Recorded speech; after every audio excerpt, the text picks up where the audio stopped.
Russia.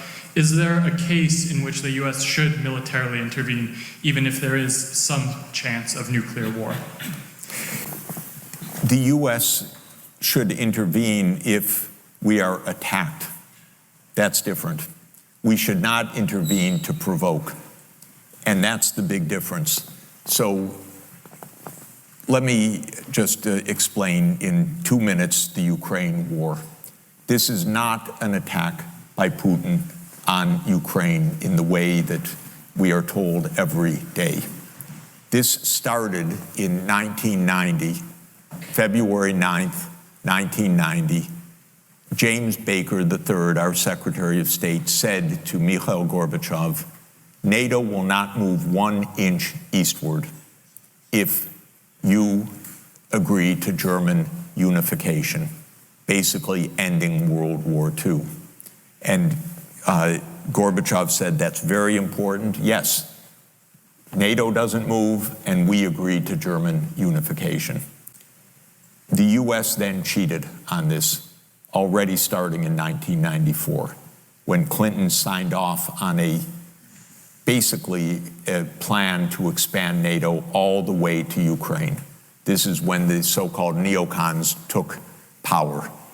And Clinton was the first agent of this. And the expansion of NATO started in 1999 with Poland, Hungary, and Czech Republic. At that point, Russia didn't much care. There was no border other than with the Königsberg, but other than that, there was no direct threat. Then the U.S. led the bombing of Serbia in 1999. That was bad, by the way, because that was a use of NATO to bomb a European capital, Belgrade, 78 straight days to break the country apart. The Russians didn't like that very much. But Putin became president, they swallowed it, they complained, but even Putin started out pro-European, pro-American, actually asked maybe we should join NATO.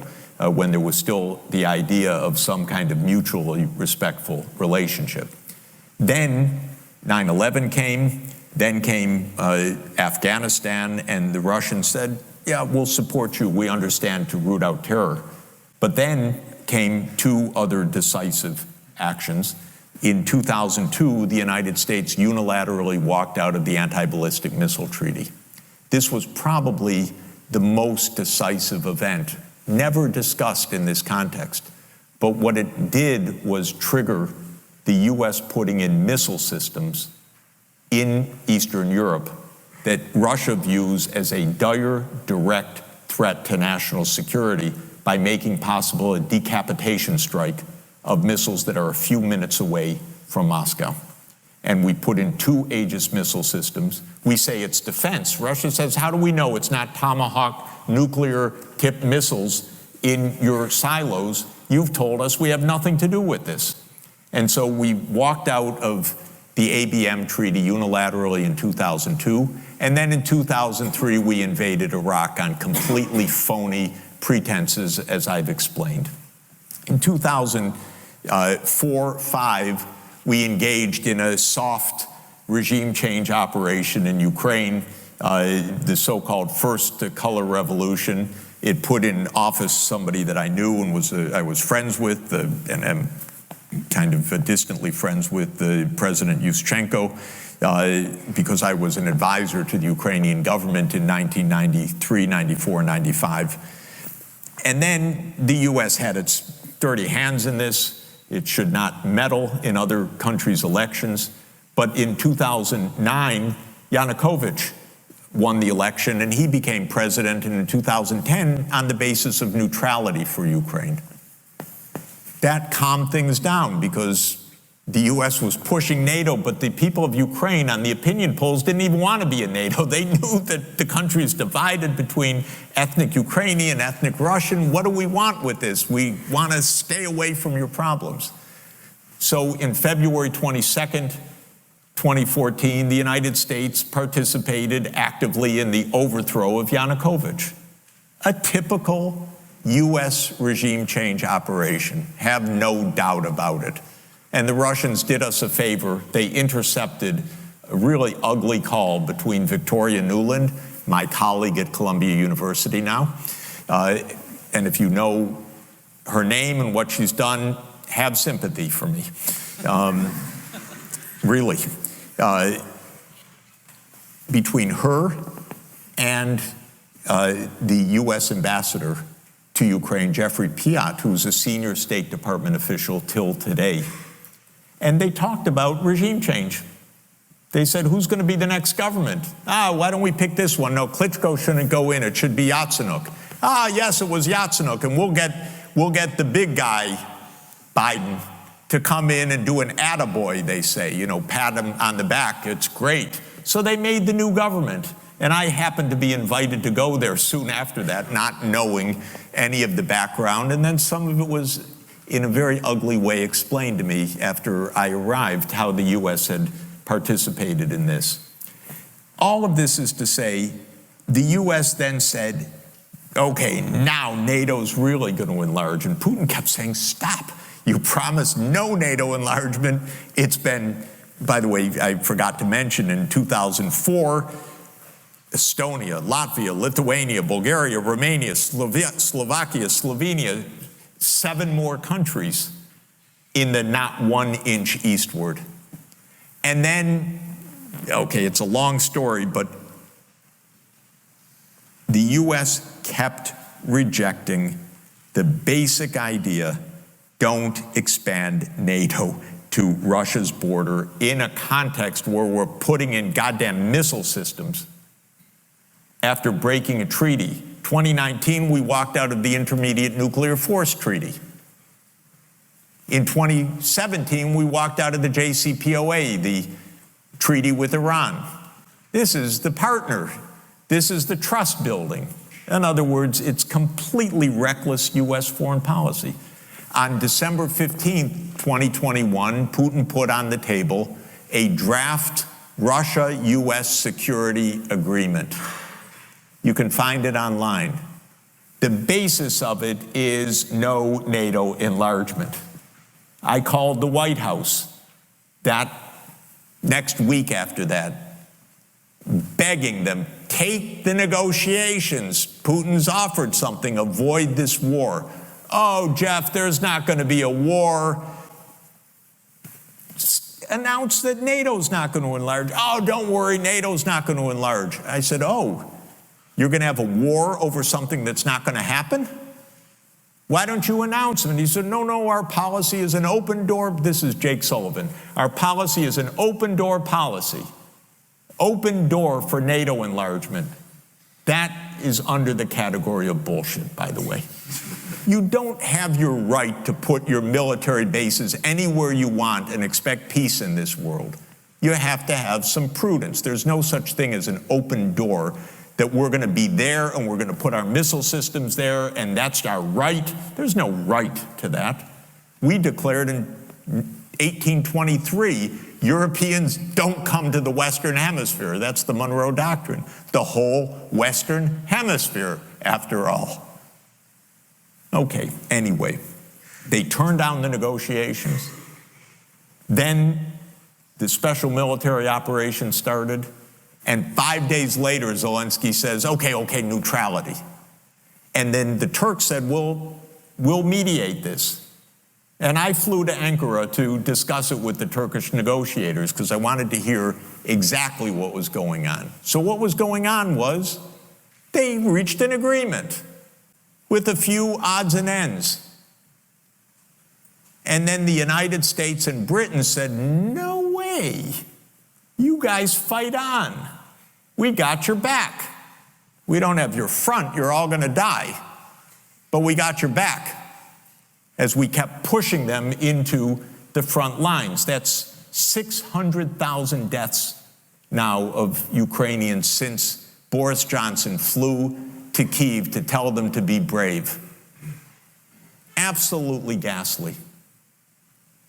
So, when you think about your question, we have to understand we're not dealing with, as we're told every day, with this madman like Hitler coming at us and violating this and violating that, and he's going to take over Europe. This is complete bogus, fake history that is a purely PR narrative of the US government.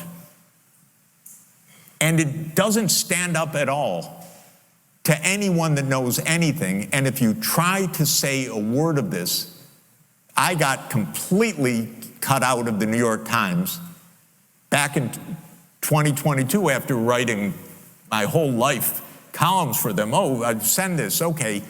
And by the way, online, it's not even space. You know, there's no limit. They could publish 700 words. They would not publish, since then, 700 words for me about what I saw with my own eyes about what this war is about. They won't do it. We're playing games here.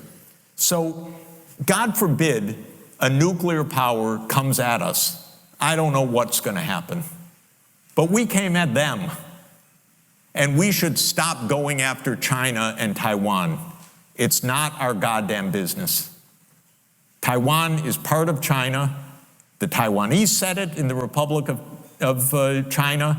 The People's Republic of China said it. We agreed to it in countless communiques when we made diplomatic relations with China. So what the hell are we doing sending armaments to Taiwan unilaterally, having our speakers of the House go to Taiwan, inviting a disaster in the future, having publications like you can read now, it's worth looking at. The Navy just issued a plan about 3 weeks ago. It says we have to prepare for war with China by 2027. It doesn't say we'll have a war with China. It says we have to prepare for war with China by 2027. We are not playing a video game. They're playing with your futures. It's completely unbelievable to me. China's not threatening anybody abroad, anybody. And even the South China Sea disputes over these shoals, you know, where China's putting on some armaments, that's because if you read the first page of US military doctrine, it is to create choke points in China's sea lanes. China's not interested in a few rocks, it's interested in not having the US block its sea lanes. That's all. We have to understand the most basic points. Stay out of each other's lane so that we don't end up all dead. It's not so hard.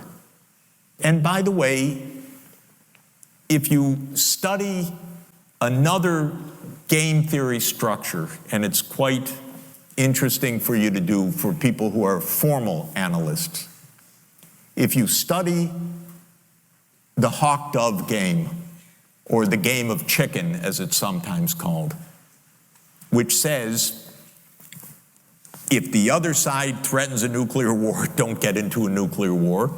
But if they're being dovish, you threaten to scare the wits out of them. But if both sides collide, then we have nuclear Armageddon. If you study that game formally, and there's a payoff structure for it, and you put, as I suggest, a minus infinity in the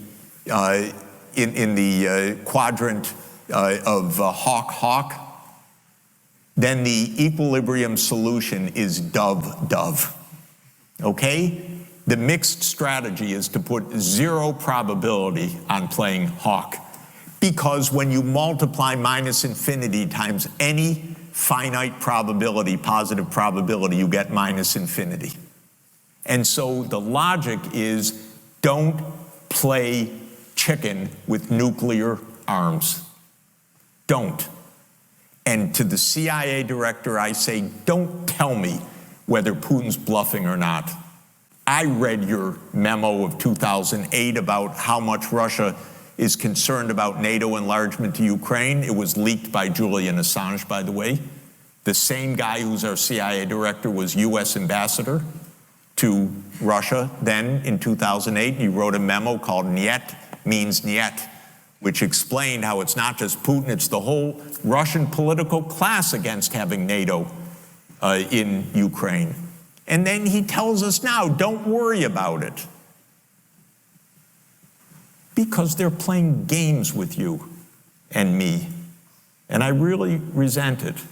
So if we someday face this catastrophe that you're presenting, there won't be a good answer, by the way. President Kennedy, incidentally, in the middle of the Cuban Missile Crisis, made a side remark. He said, "I'd rather have my daughter be red than dead," when the bumper sticker slogan was "better dead than red." And he said it the opposite. You know, he's a human being. He's a wonderful human being. And so I don't know what the answer to the question is. God forbid, but we're not in that situation right now. And the way to get out of that situation is not only to stay out of each other's red lines, but also to disarm. We've got to get back to nuclear arms control. We have a treaty to eliminate nuclear arms signed by, I think now it's 100 countries and ratified by nearly 100 countries, and many others have signed, but not one nuclear power so far. But that's the right answer, is we have to get out of this, what President Kennedy called the sword of the nuclear sword of Damocles hanging over our heads, which is really the greatest risk that we face of all. Thank you. That is sadly we have